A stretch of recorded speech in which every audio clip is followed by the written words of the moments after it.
Are we barreling towards a naval war in the Arctic? Now, we even highlighted the warnings from Billy Meyer, who back in 1987 warned that war would be coming to Scandinavia and this area, and that the West will go to war with Russia over control of these shipping lanes, and even specifically talked about Russia moving troops in the Argahansk region.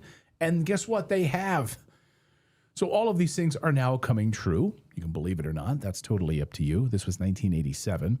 And it turns out in our 2023 prediction, it turns out it was right, because now the Trump administration is scrambling to play catch up to Russia and China.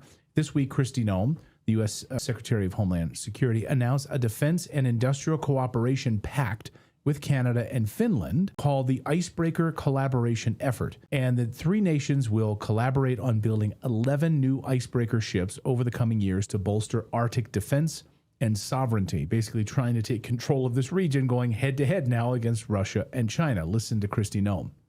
Today is a major milestone in the race to secure the Arctic for all of our countries. The Arctic is the West's most wild tier, and our adversaries are racing to claim its strategic position and its rich natural resources for their own.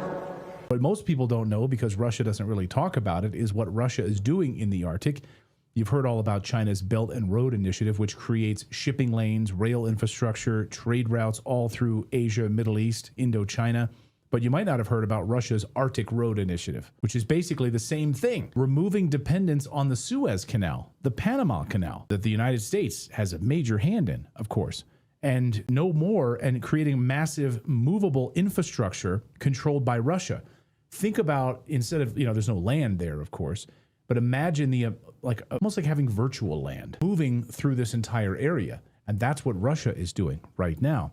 This new trade route, which would control trade between the East and the West, the North and the South, doesn't rely on the Suez Canal or the Panama Canal, and it can take upwards of months for deliveries if you have to rely on those trade routes. You could shave months off of all of these trade routes by just using the Arctic. Russia is in the lead right now to add this area to its already massive mineral resources, and the U.S. is way behind. What I can tell you is the United States is behind. We're behind all the other Arctic nations. They have dealt with this. They've gotten way ahead of us. The Russians made it a strategic priority. Even the Chinese are building ice-breaking tankers. Now, why are they building icebreakers? They're not an Arctic nation, because they see the value of these passages.